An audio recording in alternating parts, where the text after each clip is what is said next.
Welcome to Kitchen Table Conversations, a series of short and shareable conversation starters for those of us who have or love and support people with a complicated and beautiful brain. Here's your host, Angela Geddes. Hi, everyone, and welcome to another edition of Kitchen Table Conversations.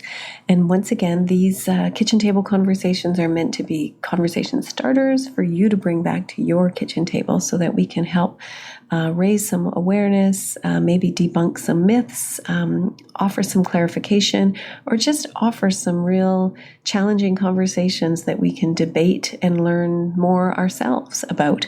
I certainly don't pretend to have all of the answers, but I do come across a lot of really interesting and puzzling circumstances throughout my work and throughout my day-to-day. And I just really feel like there's opportunities for us to learn and to share and to help reduce the impact of some of the experiences that people have on a regular basis. And I really believe that when we know better, we can do better. So today, I wanted to just take a few minutes to talk about, I think, what many of us are experiencing in terms of the loss of Matthew Perry. I think we've all feel in some way or another that we've lost a real friend and a gifted human being with a heart of gold.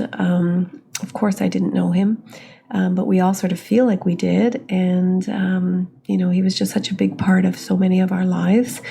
I did take the opportunity this summer to read his book called Friends, Lovers, and the Big Terrible Thing. And he certainly speaks very eloquently and clearly about his long-standing journey with mental health issues, a complicated childhood, and certainly ongoing addictions. It's a tragic story, really, when you think about, and what he says is all the opportunities in the world, the fame, the success, the money, all of that, but it didn't cure his demons and his ongoing difficulties. And he speaks of esteem issues and severe anxiety and insecurities that I don't think any of us really realized, given his gifts and his ability to make everyone laugh and to be so quick-witted and sharp, always, regardless of what was going on in his personal life. So I just wanted to take a moment to acknowledge that I think many of us are saddened and shocked, but yet I think not really surprised that he was taken so young, given his long-standing mental health and physical health challenges that were definitely related to his substance use. So very sad about that. But it just does. It speaks to, very complicated and long-standing mental health and trauma and developmental trauma and prenatal exposures, all kinds of things that can lead to these very real difficulties. And I heard him interviewed just the other day saying that, out of the 6 of them, only one struggled the way he did. And it did seem to be unfair to him, and it is unfair. And I just wanted to speak to the fact that, this is the kind of thing that I see on the daily, in my work. I work with a variety of different individuals who are incredibly resourceful, resilient, kind-hearted, loving community members who just want to live their best life and certainly want to share whatever they have with others in order to make sure that everybody has equal access. So I wanted to take a few minutes today to highlight the work of Rebecca Tilliou. I hope I'm saying that properly. I may not be, and I apologize, Rebecca. Rebecca and I don't know each other personally, but have connected through online avenues, and I've been following some of her work on LinkedIn and social media, and she has a powerful voice and a lot of really wise words to share.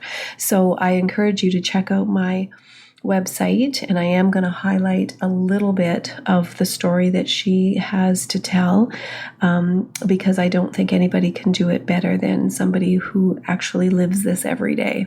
So I encourage you all to check out, as much as you can, peer support people and people who do live with the impacts of mental illness or developmental and learning difficulties and developmental disabilities as well. People with lived experience have a lot of wisdom, and they really are the experts in many, many ways. So I think we can learn a lot from them.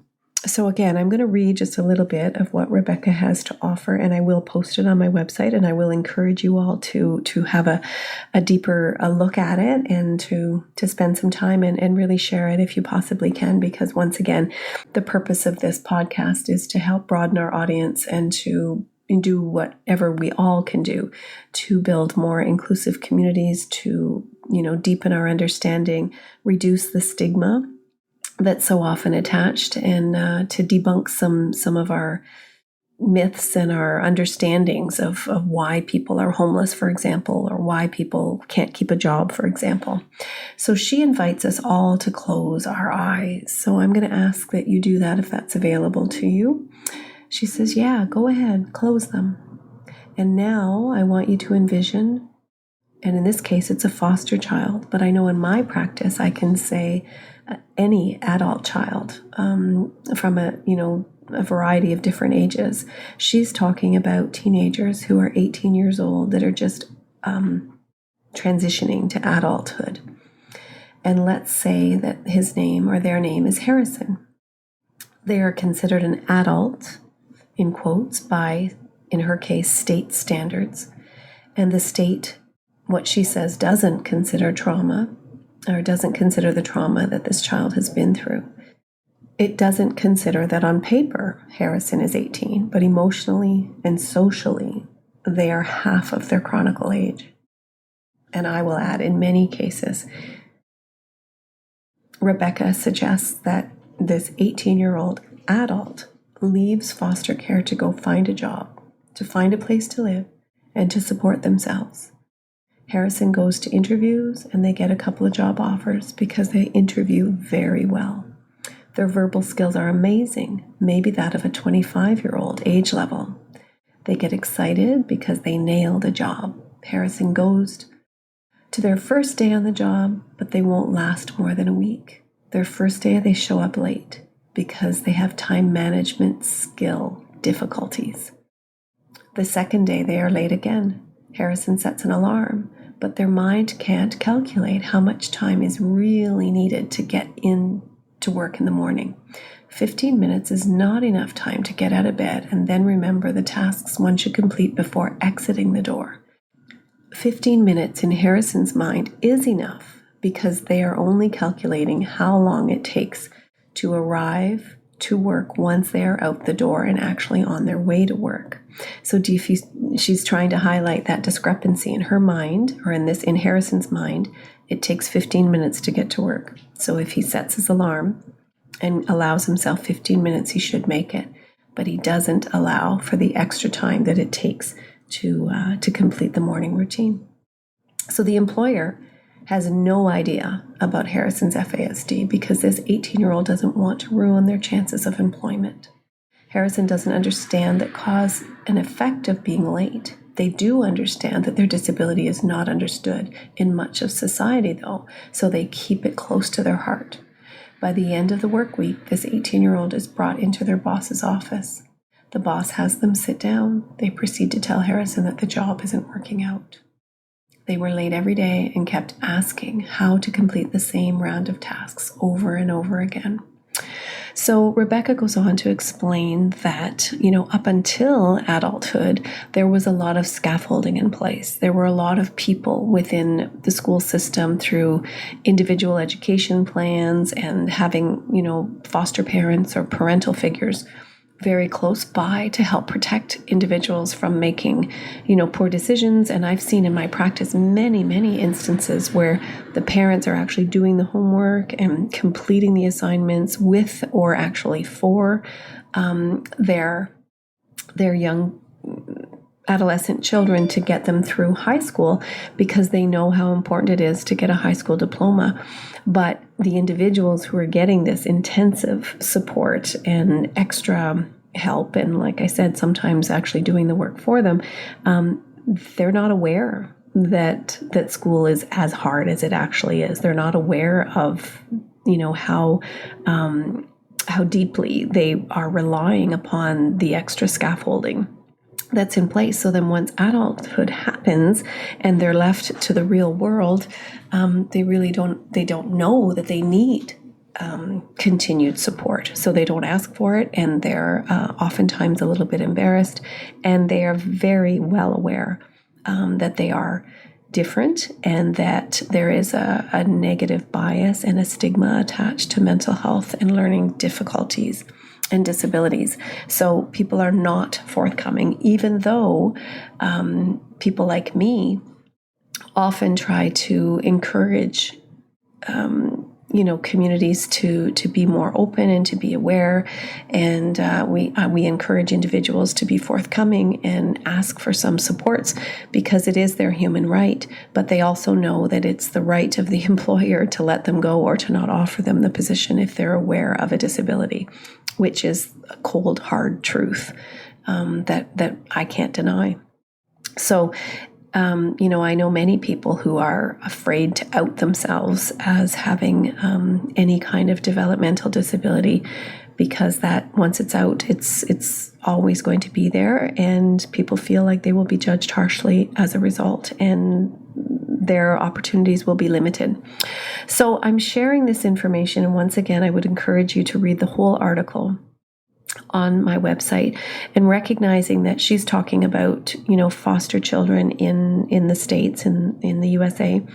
But we see this up here in Canada as well. And there's a lot of things that are in place to, help with that transition. And it's not as rigid as 18. And she makes reference to that too.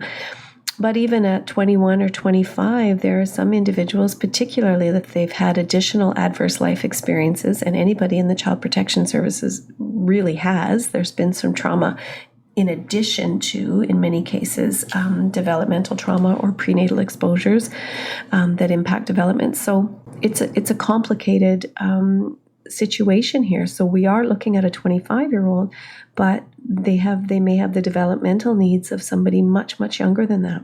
Dysmaturity, vulnerability, memory difficulties, money management, time management, reading social cues, and understanding cause and effect are really sometimes quite difficult for people with complicated mental health and developmental disabilities. So once again, nobody can say it better than people with lived experience. So I encourage you all to, whenever you have an opportunity, to pay attention and to listen to the voices of individuals who've been there. Check out the Changemakers, for example. Shannon Butt does some really great work, and she's coined the term healing out loud, or heal out loud. So she's really very, very interested in sharing her story and to help others, feel like they belong and feel like they're not alone. So again, check out my website for more links and information and opportunities to hear from the real experts. And once again, feel free to share this podcast if it's meaningful to you. I do think that we all can work together to help broaden our audience and to work towards reducing stigma and furthering our understanding so that we can be a little bit more helpful. With many thanks, Angela.